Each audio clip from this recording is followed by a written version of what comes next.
kalau Palestina ini menang, akan terjadi pada hadis ya, pada poin yang kedua, wa khurabu Yasrib. Khurab itu artinya kehancuran. Kehancuran Yasrib. Yasrib ini mana? Madinatul Munawwarah. Kita kaitkan sedikit meskipun ini bukan masuk dalam kategori cocokologi. 2030 Saudi Arabia itu mencanangkan membuat satu rencana pembangunan Masjidil Haram itu besar-besaran. Jadi jarak tempuh antara Ka'bah nanti dengan gerbang masuk Masjidil Haram 3 kilo.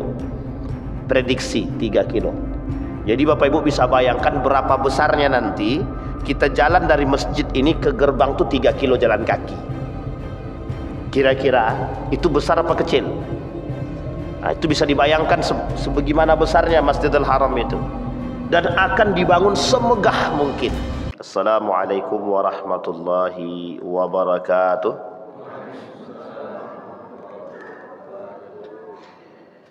Alhamdulillahi rabbil alamin. Alhamdulillahilladzi arsala rasulahu bil huda wa dinil haq liyudhhirahu 'alad dini kullih wa kafa billahi shahida. Ashhadu an la ilaha illallah wahdahu la syarika lah wa ashhadu anna Muhammadan abduhu wa rasuluh la nabiyya ba'd. Allahumma salli wa sallim wa barik ala hadzal nabiyil karim. Allahumma salli ala Muhammad wa ala ali Muhammad fil alamin innaka Hamidum Majid. Ya ayuhan nasu attaqu rabbakum alladhi khalaqakum min nafsi wahidah wa khalaqa minha zawjaha wa batha minhuma rijalan katsiran wa nisaa wattaqullaha alladhi tasaaluna bihi wal arham innallaha kana 'alaikum raqiba. Wa qala Allah ta'ala ya ayyuhalladzina amanu taqullaha wa qulu qawlan sadida yuslih lakum a'malakum wa yaghfir lakum dhunubakum. Wa may yuti'illaha wa rasulahu faqad faza fawzan 'azima. Puji syukur kehadirat Allah dengan mengucapkan alhamdulillahirabbil alamin, berselawat kepada Nabi dengan mengucapkan Allahumma salli ala Muhammad wa ala ali Muhammad fil alamin innaka Hamidum Majid. Bapak Ibu sekalian yang berbahagia, mudah-mudahan di subuh hari ini Allah meridahkan kita, Allah berkahi, Allah sehatkan, Allah kuatkan kita semua. Allah jadikan rumah tangga yang sakinah, mawaddah warahmah. Allah anugerahkan anak-anak yang saleh dan salihah. Dan kemudian untuk orang tua kita yang telah mendahului, Allah tempatkan di tempat terbaik di sisinya. Allah terima amal ibadahnya, Allah kumpulkan bersama orang-orang yang saleh. Dan kemudian untuk orang tua kita yang masih hidup, Allah sehatkan, Allah kuatkan, Allah jadikan orang-orang tua yang baik dan anak-anak yang saleh, husnul khatimah, amin ya rabbal alamin. Baik Bapak Ibu sekalian yang berbahagia, dalam pertemuan kali ini kita lanjutkan kajian tentang asyratus sa'ah, tanda-tanda kiamat. Dulu kita bahas ada yang namanya Dajjal. Kemudian setelah Dajjal kita bahas Ya'jud wa Ma'jud. Kemudian kita bahas Imam Mahdi. Kemudian kita sudah bahas Isa alaihi salam. Yang kesemua ini yang kita sampaikan ini adalah tanda-tanda datangnya atau tanda-tanda besar datangnya hari kiamat. Sebenarnya di dalam hadis itu tidak ada disebutkan tanda besar, tanda kecil, itu tak ada. Disebutkan ini tanda kecil, ini tanda besar, itu tidak ada. Dalam hadis yang sahih tak ada. Tetapi para ulama untuk memberikan kemudahan pemahaman kepada umat muslim agar mereka tetap bersiap-siap, maka diberikanlah tanda-tanda tersebut melalui hadis baginda Nabi Muhammad sallallahu alaihi wasallam. ketika Nabi berkata alamatul kubra, tanda-tanda. Kata Nabi, tidak akan terjadi hari kiamat sampai hatta tara asra ayat. Tidak akan terjadi hari kiamat itu, kata Nabi, sampai kalian melihat 10 tanda-tanda yang dekat. Maka disebut dengan kubra. Dalam hadis yang lain disebut dengan min alamatil kubra. Jadi para ulama itu membagi dan membedakan. Apa tujuannya? Yang satu ini disebut dengan kecil, yang satu ini disebut dengan kubra, yang besar.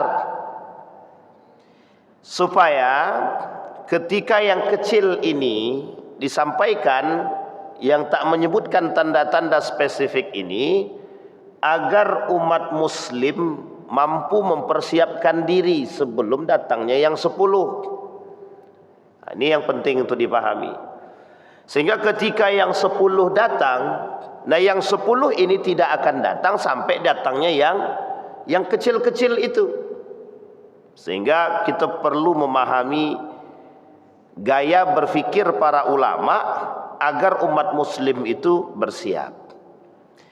Bapak Ibu sekalian yang berbahagia, saya ingin mengatakan kepada kita semua, dalam pandangan para ulama dan beberapa para pengamat, sepertinya kita ini sedang berada di akhir zaman. Bahkan ada yang mengatakan di penghujung akhir zaman. Cuma uniknya, rasa takut kita terhadap kematian itu seolah-olah kita sudah memiliki bekal yang banyak. Kenapa saya katakan demikian? Seharusnya ketika tahu dia besok mau mati, itu mesti dia mempersiapkan diri. Ini yang saya salutkan dari umat manusia sekarang. Kita ambil contoh sederhana. Besok 1 pekan lagi ini anak kita mau nikah. Itu orang segalanya mempersiapkan, siapapun yang terlibat mempersiapkan itu. Tendanya, undangannya, semua dipersiapkan. Semua dengan matang, pokoknya nanti bagaimana caranya acara tersebut baik, berjalan dengan lancar. Sampai menyewa tukang pawang hujan sekaligus. Itu saking persiapannya serius gitu. Kenapa kita katakan begitu? Saking seriusnya. Karena dia tidak mau acara itu nanti hancur. Dia mau acara ini berjalan dengan lancar. Itu persiapannya matang. Dipersiapkan segala hal. Yang paling penting dipersiapkan itu adalah yang menikahnya itu. Inainya, pakaiannya. Bayangkan pakaian nikahnya saja, gaun laki-laki dan perempuan itu harus disewakan atau dibuat. Lah kalau tak jadi barang sewaan itu atau tak ada baju itu, sebenarnya masih bisa nikah apa tidak? Masih bisa nikah, yang penting itu kan akadnya, kain itu tidak penting itu. Tapi mengapa kain itu menjadi sesuatu yang sangat sakral? Bahkan ada, gimana mau nikah bajunya aja belum jadi gitu. Jadi saking seriusnya mereka mempersiapkan. Itu dalam urusan kehidupan. Anak mau masuk sekolah besok pekan, Senin. Hari ini Jumat atau Sabtu ini sudah dipersiapkan. Mana bukunya, mana tasnya, mana sepatunya. Begitulah. Lah ini mau mati nih. Sudah tahu nih bentar lagi mau kiamat. Tidak ada yang siap-siap sama sekali. Nah, itu mantapnya manusia sekarang nih. Itu yang saya katakan, orang dengan urusan dunia itu persiapannya banget gitu. Tapi kita sadar nih kematian sudah menanti. kiamat sudah betul-betul. Itu tandanya udah dikasih tahu tuh. Tapi manusia tetap tidak, bukan semakin taat, justru semakin maksiat. Maka saya kata bukan semakin taat, tapi justru semakin bermaksiat. Nah, Bapak Ibu sekalian yang berbahagia, mengapa ini perlu kita sampaikan? Para ulama itu membedakan. Tujuan para ulama membedakan itu, ini loh tanda-tanda yang kecil. Ini kalau sudah tanda-tanda kecil ini datang, berarti kita harus bersiap dengan tanda-tanda yang besar. Dari sekian banyak tanda-tanda yang kecil itu, lah kok bisa hampir semuanya sudah terjadi? Itu perkataan Nabi, tak mungkin dusta. Wa ma yantiqu 'anil hawa in huwa illa wahyun yuha. Nabi itu tidak mungkin bicara sembarangan.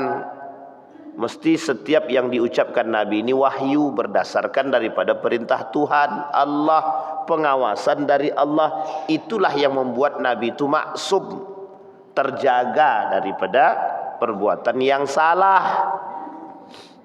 Bukan salah secara kemanusiaan ya, tapi salah karena dorongan hawa nafsu. Tapi kalau salah secara sifat kemanusiaan, itu biasa karena Nabi juga manusia.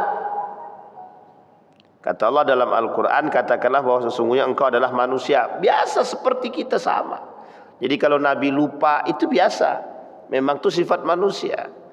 Tapi kalau lupa terus, enggak, itu kita aja itu. Sampai sini paham ya Bapak Ibu ya. Nah, ini yang harus dipahami. Maka para ulama membagi agar dengan tanda yang kecil ini, itu umat muslim sadar.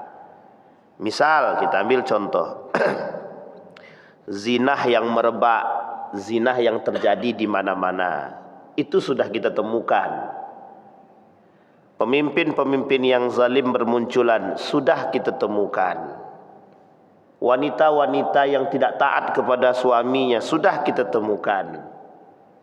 Wanita-wanita yang durhaka terhadap suami, sudah kita temukan. Anak-anak yang durhaka laki-laki, anak-anak laki-laki yang durhaka kepada orang tuanya disebabkan karena wanitanya, sudah kita temukan. Tersebarnya khamar, sudah kita temukan. Musik tersebar di mana-mana, sampai hari ini kita lebih banyak mendengarkan musik ketimbang Al-Quran, sudah kita temukan. Sekarang apa yang tidak kita temukan? Gedung tinggi-tinggi mengalahkan masjid, sudah kita temukan. Menara masjid ini tak lebih tinggi daripada hotel-hotel yang ada di sekitar sini, sudah kita temukan. Apa lagi?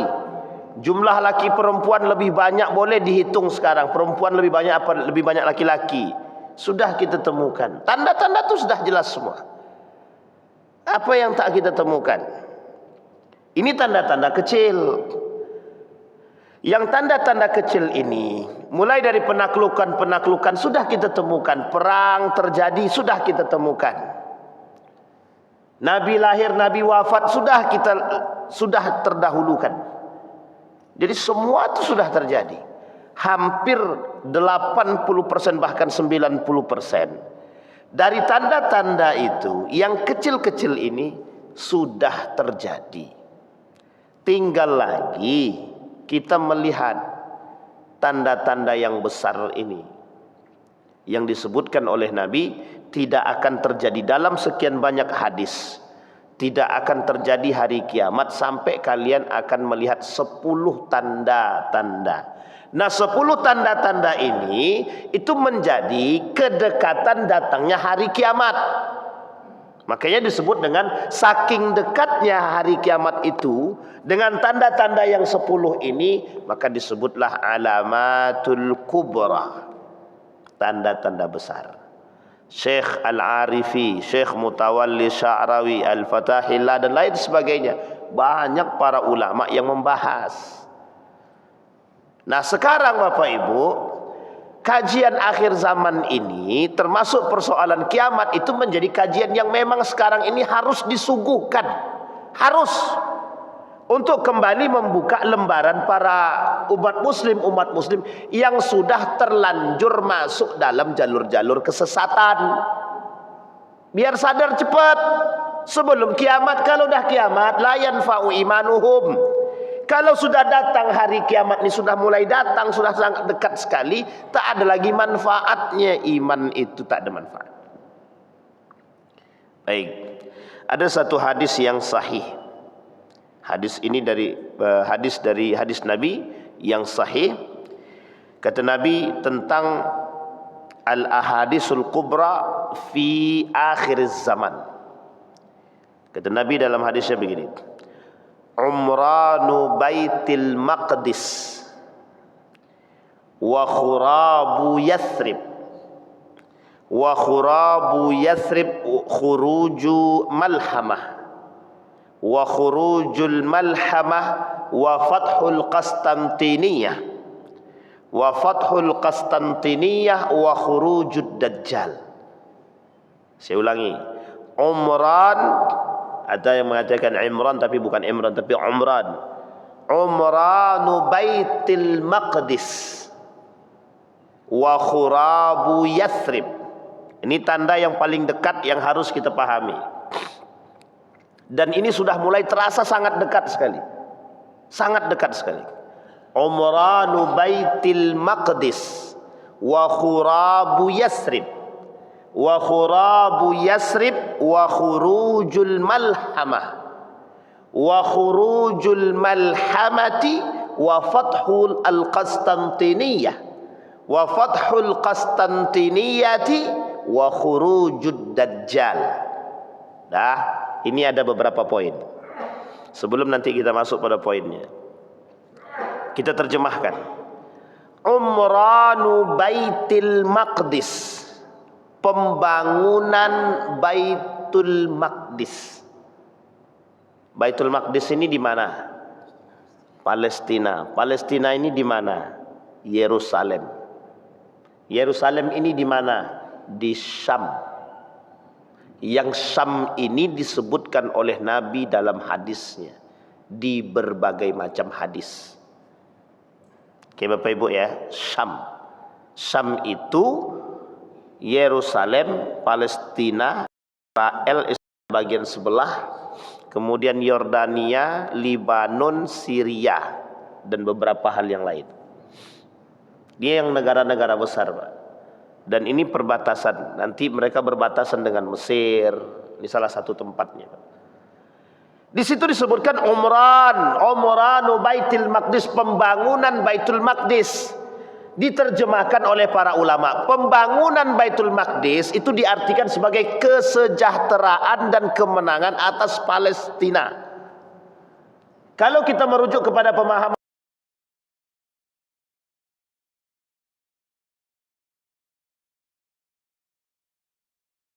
2027, berarti berapa tahun lagi? 2 tahun lagi. 2 tahun lagi dalam prediksi beliau itu kemenangan akan terjadi atas Palestina. Tapi dalam pandangan para ulama yang lain tidak menyebutkan secara spesifik, tapi kemenangan Palestina sebentar lagi. Maka Palestina ini menjadi satu sorotan terbesar dunia hari ini, yang oleh para ulama mengatakan gara-gara Palestina itu nuklir berterbangan. Sehingga muncul persepsi daripada kalangan para ulama yang lain mengatakan khurujud dukhan. Jadi ada tanda kiamat lain namanya dukhan, asap. Asap tebal yang menyelimuti dunia. Sebagian ulama mengatakan, ada 2 pandangan ulama tentang dukhan ini. Satu, kata para ulama, dukhan ini adalah nuklir-nuklir yang berterbangan, bom-bom tersebut yang kemudian menghasilkan asap yang tebal. Pandangan pertama. Pandangan kedua, nanti akan muncul asap yang betul-betul berbentuk asap yang tebal. Sehingga dengan asap yang tebal ini, kata para ulama, bertahan selama 40 hari.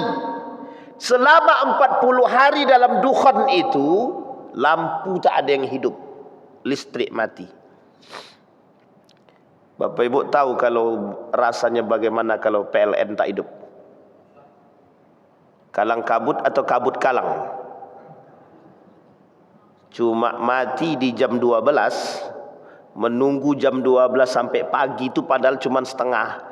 Cuma berapa lah, paling beberapa jam. Itu dah tak tahan semua itu. Nyamuk tu dah tebal-tebal di sini. Kita dah mencaci maki itu PLN Kuang Ajo, mati tak hidup-hidup. Semua kita caci maki itu. Itu baru segitu, besok 40 hari. Tak ada. Itu masih mending lampu mati, semuanya hilang. Lampu tak ada, internet tak berfungsi, semua tak ada fungsi. Coba kita lihat segila apa manusia ketika itu. Tapi kalau bisa jangan ketemu dengan itu, dah mati sebelum ketemu. Tapi kalau ditakdirkan oleh Allah bertemu dengan kondisi seperti itu, kita akan melihat berapa banyak manusia-manusia tak beriman itu hilang akal sehatnya. Nah, kita kembalikan dulu, nanti baru kita masuk ke situ. Umranu Baitul Maqdis. Dalam dua pandangan tadi kata para ulama, disebabkan Baitul Maqdis ini.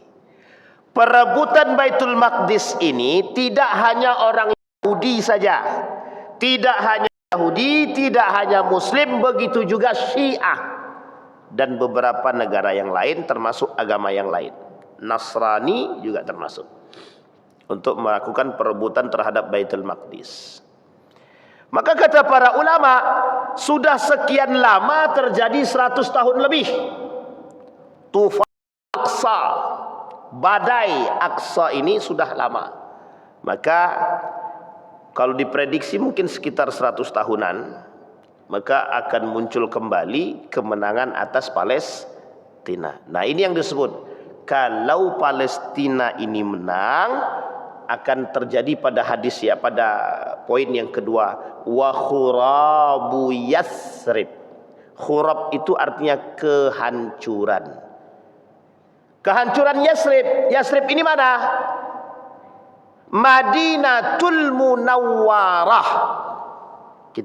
Kita kaitkan sedikit meskipun ini bukan masuk dalam kategori cocokologi ya. 2030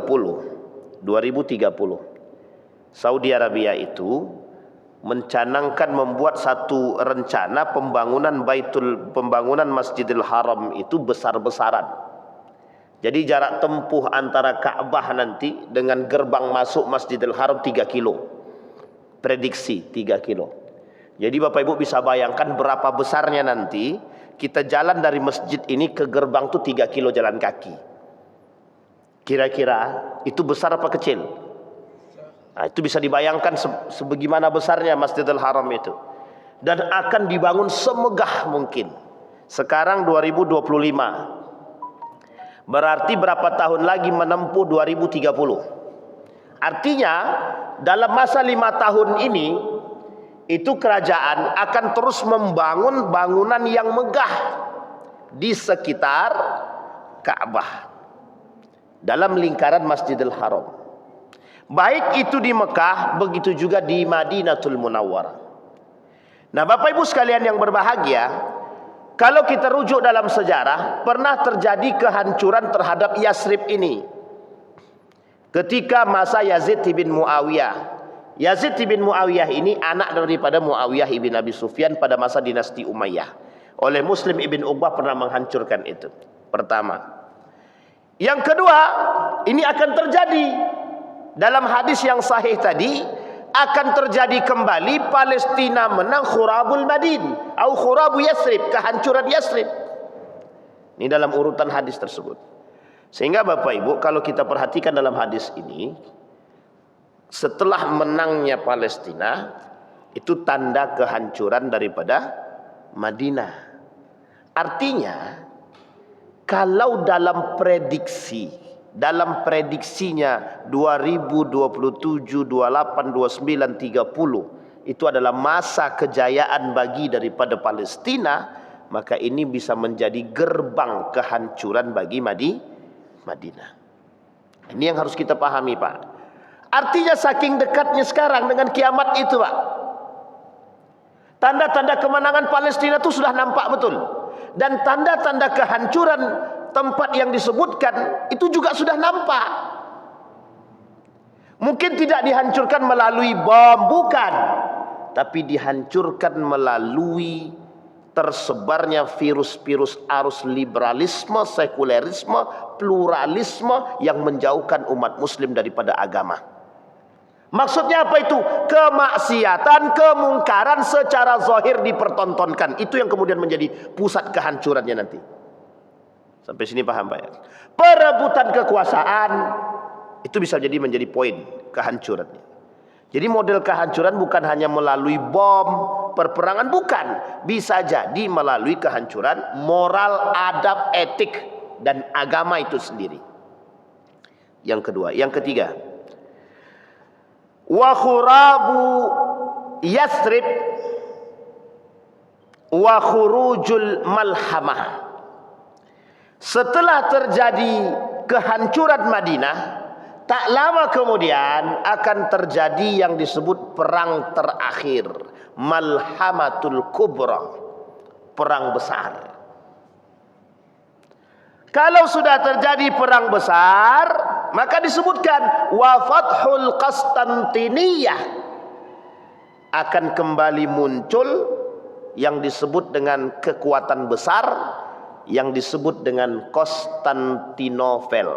Nah, sekarang kita lihat Bapak Ibu, tanda-tanda kemunculan Konstantinopel itu sudah nampak banget, sangat nampak. Bapak Ibu tahu Konstantinopel itu di mana? Istanbul, Turki. Sekarang saya tanya, kekuatan Turki seperti apa sekarang?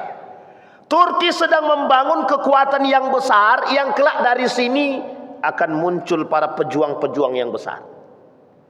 Dan itu pernah terjadi pada masanya, dan pernah ditaklukkan, dan kemudian dipegang umat muslim, dan hari ini akan kembali. Fathul Qastantiniyah. Nah, ini udah mulai nampak ini. Sekarang orang negara-negara ini sekarang, negara-negara lain itu sangat segan dengan Turki. Makanya Turki sedang mempersiapkan diri. Turki sedang mempersiapkan diri. Wa fathul Qastantiniyah wa khurujud Dajjal. Kalau sudah terjadi, Konstantinopel ini sudah besar, berjaya, maka akan muncul yang disebut dengan Dajjal. Sekarang kita runut Pak. Kemenangan Palestina itu mulai nampak. Paling kalau diprediksi oleh para ulama itu sekitar 3 sampai 4 tahun lah. Paling lama 5 tahun dah. Itu tidak lama Pak, tidak lama. Dan dalam masa itu kehancuran bagi Yathrib datang. Itu pun tidak lama. Setelah itu nanti kemudian muncul perang yang besar. Artinya bibit perperangan itu, bibit perperangan, ini saya katakan bibit perperangan, itu sudah mulai kita rasakan sekarang. Bibit perperangan itu sudah mulai kita rasakan. Benturan antara satu dengan yang lain sudah kita rasakan. Nah, sebegitu dahsyatnya dunia hari ini, itu umat muslimnya santai-santai aja. Yang nggak pakai kerudungnya tetap, yang maksiat ya jalan, yang judi ya oke, yang khamar ya lanjut, yang zina ya terus. Kok nggak sadar-sadar Pak? Itu yang kita maksud. Makanya para ulama kategorikan itu. Nah, Bapak Ibu sekalian yang berbahagia, setelah itu terjadi, betapa dekatnya hari kiamat itu dengan umat manusia. Meskipun yang disebut dengan kiamat ini, sa'ah ini adalah ketentuan Allah, betul. Tapi Allah kata, menurut dalam hadis Nabi, ketika Nabi didatangi Jibril, ditanyain itu. Ditanya Nabi tentang hari kiamat, orang yang ditanya tidak lebih tahu daripada yang bertanya, kata Nabi. Tapi ketika ditanyakan tentang tanda-tandanya, Nabi sebutkan. Disebutkan sama Nabi. Kita pernah bahas itu di sini. Dabbah. Tahu Bapak Ibu, dabbah, binatang melata. Para ulama berbicara tentang dabbah ini banyak persepsinya. Ada yang mengatakan drone-drone yang berterbangan itu. Ada yang mengatakan itu robot-robot yang bisa berbicara. Hari ini apa yang tidak dilakukan oleh robot? Semua dilakukan oleh robot. Bahkan ke depan itu mobil jalan sendiri, kita tinggal duduk santai saja, asal ada duit. Coba bayangkan. Tapi kata para ulama, betul-betul binatang yang muncul dari bumi, yang kemudian bisa berbicara. Ini yang paling sarih oleh para ulama. Dan itu mulai tampak, Pak. Binatang-binatang aneh banyak yang bermunculan sekarang, yang tak pernah kita temukan pada masa dahulu, Pak. Bermunculan. Nah, kemudian Bapak Ibu, dalam urutan tadi kita ambil dalam hadis yang lain. Kata Nabi dalam hadis yang lain, wa khurujud dukhan. Kata Nabi, setelah itu akan muncul asap kabut hitam yang melekat. Nah, sebagian ulama berbeda pendapat tentang makna asap ini. Yang pertama, kata para ulama, asap ini dihasilkan dari nuklir-nuklir yang berterbangan, nuklir-nuklir yang terjadi, pengeboman di mana-mana. Inilah yang kemudian yang disebutkan oleh para ulama, asap ini yang dihasilkan dari nuklir tadi, itulah yang menyebabkan. Tapi kata para ulama yang lain, yang diambil oleh para sebagian ulama besar lagi, mengatakan bukan itu yang dimaksud dengan dukhan. Yang dimaksud oleh Nabi dalam kata kalimat dukhan itu, kata para ulama, memang betul-betul asap yang hitam menyelimuti dunia, yang dampak daripada asap hitam ini mematikan listrik selama 40 hari. Di masa 40 hari ini, kata para ulama, manusia kalang kabut yang hanya memikirkan diri mereka sendiri. Jadi maksudnya apa? Seolah-olah kabut hitam yang ada ini sudah memberikan gambaran kiamat itu terjadi. Jadi ketakutan manusia pada saat itu sangat mengalami ketakutan yang dalam. Nah, ini poin pentingnya, Pak. Sehingga kata para ulama, ketika itu terjadi, umat muslim itu dalam keadaan yang sangat tinggi tingkat kekhawatiran dan ketakutannya. Gimana tidak, Pak? Manusia pada saat itu kecintaan mereka terhadap dunia di atas puncak. Jadi kecintaan manusia terhadap dunia sedang tinggi-tingginya, Pak. Kecintaan manusia terhadap internet, kebutuhan terhadap internet dan lain sebagainya, itu sudah di atasnya, Pak, di puncaknya, Pak. Sehingga ketika dihadapkan dengan hal tersebut, bagaimana kira-kira? Ini kita kaji dalam psikologi. Bagaimana kira-kira ketika sedang sangat cinta-cintanya terhadap seorang wanita, tiba-tiba diputuskan, putus itu. Itu kira-kira gimana tuh rasanya?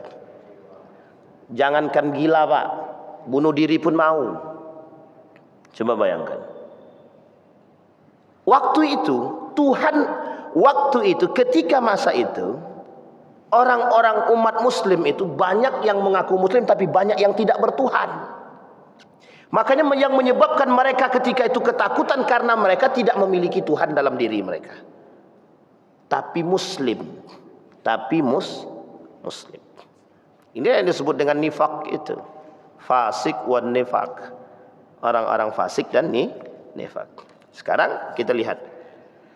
Dalam Al-Quran Allah sebut dalam surat Ad-Dukhan. Nah, di Al-Quran itu ada surat khusus namanya Ad-Dukhan. Itu yang penting untuk dipaham. Apa kata para ulama? Kata Allah dalam Al-Quran, fartaqib yawma ta'tis sama'u bidukhanim mubin. Perhatikan, kata Allah, ketika langit-langit ini ditutupi oleh dukhan-dukhan yang besar, yang banyak, yang menyelimuti. Yakhshan nas, hadza azabun alim, kata Allah. Manusia dalam kondisi yang merasa ketakutan yang dalam, sehingga mereka katakan, hei, ini azab yang sangat pedih. Kemudian, Rabbana ikshif annal adzab inna mu'minun. Berkata umat manusia, ya Allah, jauhkan kami, halangi kami, jaga kami dari azab ini, ya Allah, kami orang beriman. Ini kata-katanya, Pak. Anna lahumuz dzikra wa qad ja'ahum rasulun mubin. Itu peringatan bagi kalian. Telah datang kepada kalian rasul. Ini banyak maknanya, Pak. Apa maknanya? Hei umat muslim, datang kepada kalian nabi. Aku perintahkan mengikuti nabi. Tidak kalian ikuti. Setelah datang azab, baru bentuk ketakutan yang besar terhadap kalian. Itu kata Allah.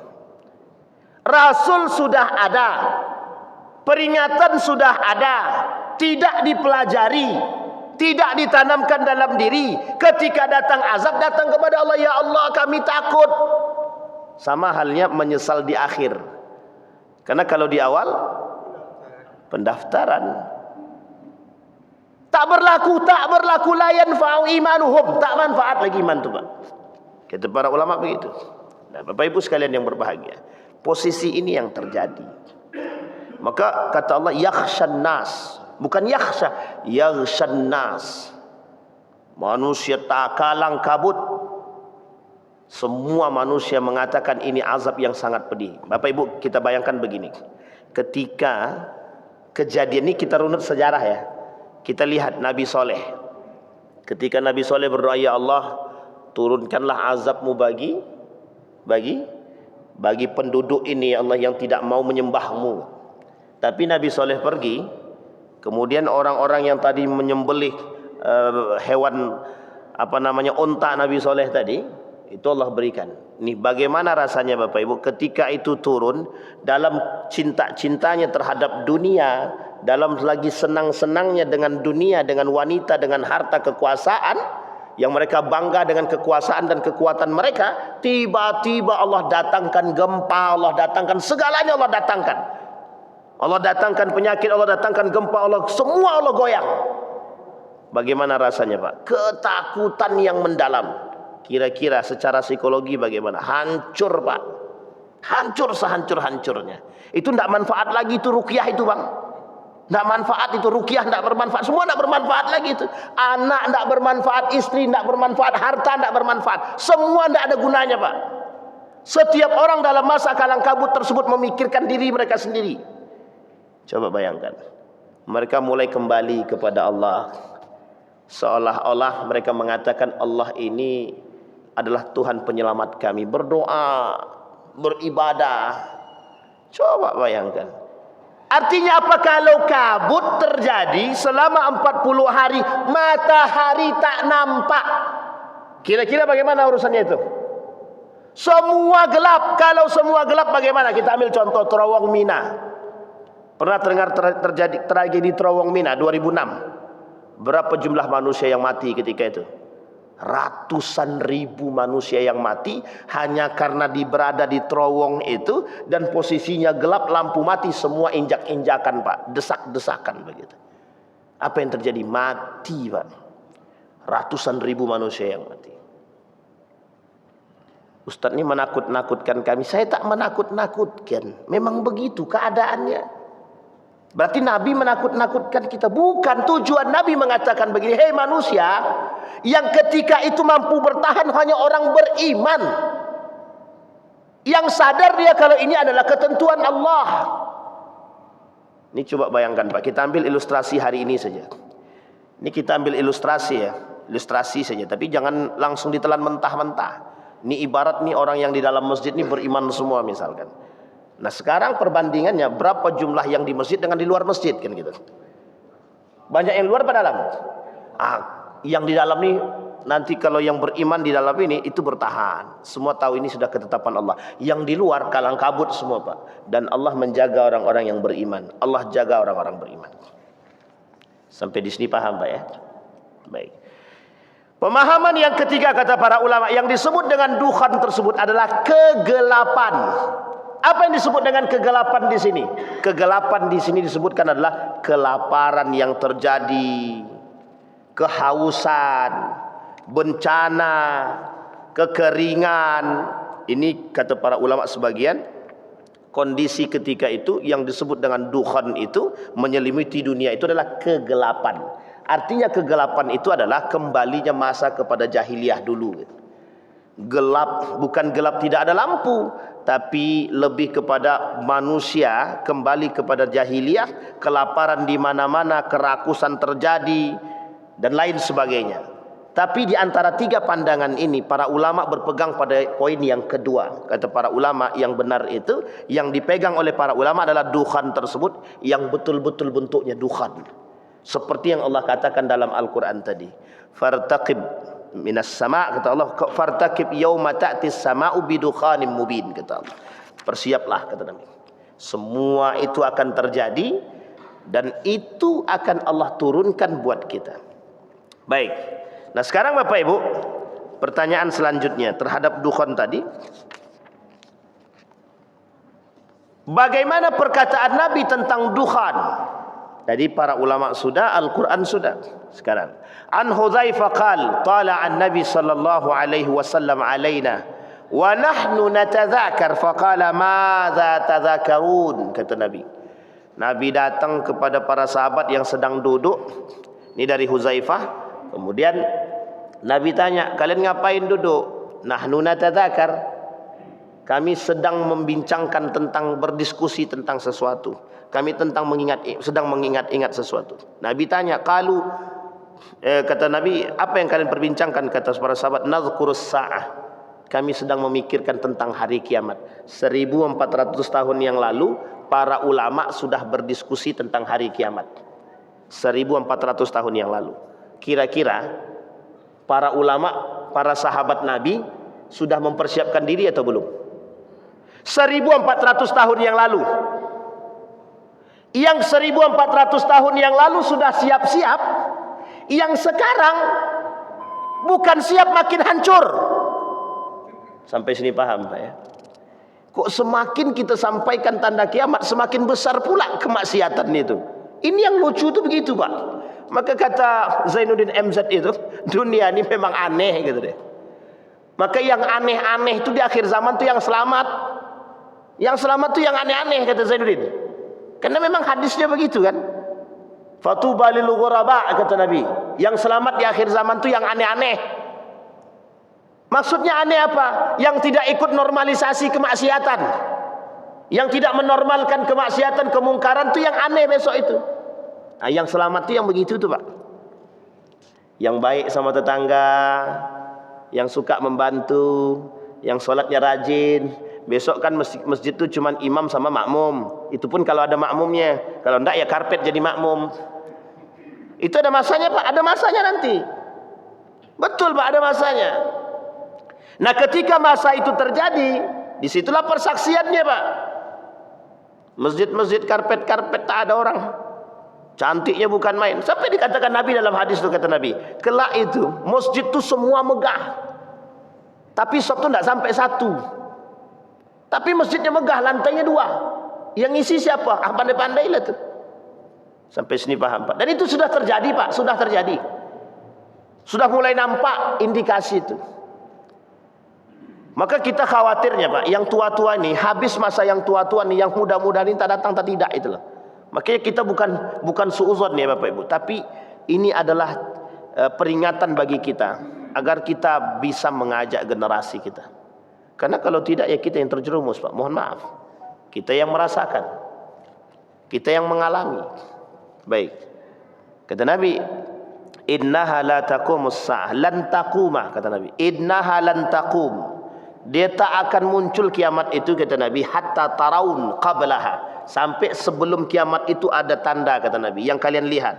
Asra ayatin, 10 ayat, kata Nabi. Fadzakara, di antaranya adalah, di antara 10 tersebut, ad-dukhan wad dajjal. Dukhan, dajjal. Ulama berbeda pendapat. Kata para ulama, mana duluan? Dajjal duluan atau dukhan duluan? Dalam hadis yang tadi kita bacakan di awal, hadisnya juga sahih. Kata hadis tersebut, dajjal dulu baru dukhan. Kalau dalam hadis ini, dukhan dulu baru dajjal. Nah ini caranya adalah, itu tergantung melihat bagaimana hadisnya Pak, dalam 2 hadis tersebut. Nah saya sepakat dengan pendapat yang pertama. Yang pertama kali turun itu adalah dajjal dulu baru dukhan. Kenapa begitu? Karena dajjal ini adalah bagian daripada kehancuran, kata para ulama. Nanti dajjal datang tu dah paham Bapak Ibu itu bagaimana kondisinya itu. Orang yang merasa beriman, yang pura-pura beriman itu semuanya kan masuk kepada dajjal itu. Nah kondisi ketika itulah kemudian datang dukhan. Nah, maka kata para ulama dalam sebagian merujuk kepada hadis yang pertama yang sahih tadi, umranu baitil maqdis wa khurabu yathrib wa khurabu yathrib wa khurujul malhama wa khurujul malhama wa fathul Qastantiniyah wa fathul Qastantiniyah wa khurujud dajjal. Itu tak disebutkan dukhan.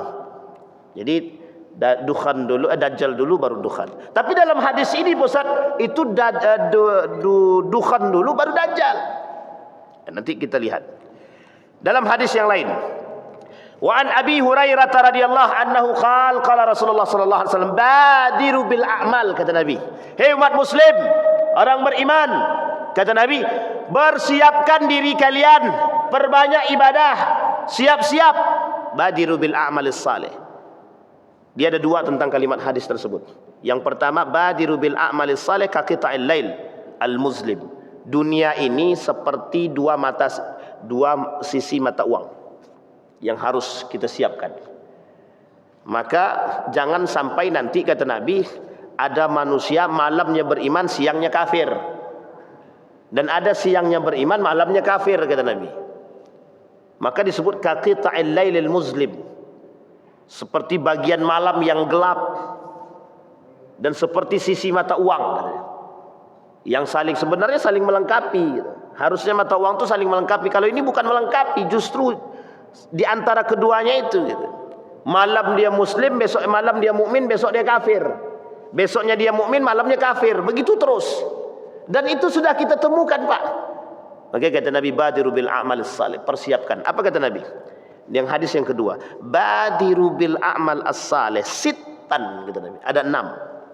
1, tulu'is syamsi. Kata Nabi, badiru bil amal, siapkan diri kalian, perbanyak amal ibadah sebelum datang yang 6, kata Nabi. 1, tulu'is syamsi min maghribiha. Matahari terbit dari, sekarang matahari terbit dari mana, Bang?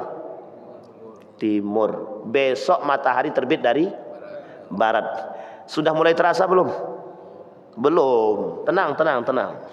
Yang kedua, dukhan. Yang ketiga, Dajjal. Yang keempat, Dabbah. Yang kelima, khasatun ahadikum, penguasaan antara satu dengan yang lain, yang saling menindas yang lain. Kemudian, au amrul ammah, dan tentang perkara-perkara yang umum. Kata Nabi, ada 6. Satu di antara 6 tersebut, dukhan, asap yang menyelimuti. Baik. Kemudian dalam hadis yang ketiga, wa an Abdullah bin Abi Malikah qal ghadawtu ala ibni Abbas zata yaumin faqala ma nimtu al-laila hatta asbahtu. Kata Ibnu Abbas, aku memikirkan tentang persoalan hari kiamat nih, tak bisa tidur. Ini Ibnu Abbas ya, Ibnu Abbas. Ibnu Abbas ini manusia yang paling taat ini, sahabat Nabi. Ini sahabat Nabi dulu begitu, Pak. Jadi kalau dibicarakan oleh Nabi tentang hari kiamat, itu tidak ada yang bisa tidur, Pak. Bingung semua, Pak. Seolah-olah mereka berada di akhir zaman, Pak. Padahal yang berada di akhir zaman itu kita tidak ada, Pak. Tidur nyenyak juga tuh, Pak. Sholat subuh juga lewat itu. Coba bayangkan. Hatta asbahtu, sampai pagi, kata dia. Malam tidak tidur sampai pagi. Qultu lima, kenapa? Kata Nabi. Qala qalu tala'a al-kawakib dzul janbi fa khasaitu an yakuna dukhan qad taraqa. Kata Ibnu Abbas, aku merasa dukhan itu mulai nampak. Kegelapan itu ketika malam hari ini gelap, seolah-olah ini adalah dukhan, kata dia. Kemudian famanimtu hatta asbahtu, aku tidak tidur sampai pagi, kata dia. Apa yang dilakukan oleh Ibnu Abbas? Berzikir, Pak. Salat malamnya, berzikir. Itu orang beriman begitu. Orang yang beriman saja takut dengan datangnya dukhan. Lah ini sudah tak punya iman, tak takut-takut. Coba bayangkan. Sampai di sini bisa dipahami Bapak Ibu ya. Baik. Sehingga kata para ulama dalam menanggapi persoalan dukhan ini itu, dan dalam menanggapi persoalan-persoalan tentang datangnya 10 tanda kiamat besar ini, saya ambil yang paling sering kita dengar dari Ustadz Zulkifli Muhammad Ali itu. Kata beliau itu, saat ini mempersiapkan diri akan kedekatan hari kiamat itu dengan munculnya tanda-tanda yang mulai nampak secara zahir dan lahiriah, itu adalah kewajiban yang tak boleh lagi ditunda-tunda. Jadi kita mempersiapkan diri dengan keadaan yang sangat genting ini, itu kewajiban yang tidak boleh ditunda, Pak. Maka kenapa para ulama itu Bapak Ibu boleh lihat sekarang ahwal dunia, keadaan dunia sekarang. Bapak Ibu boleh cek sendiri deh, boleh lihat. Yang ingin saya katakan adalah bagaimana pandangan mata ulama, pandangan para ulama tentang keadaan dunia ini. Dan bukan dari hanya ulama Indonesia, berbagai macam ulama di dunia boleh tengok Pak dengan keadaan itu.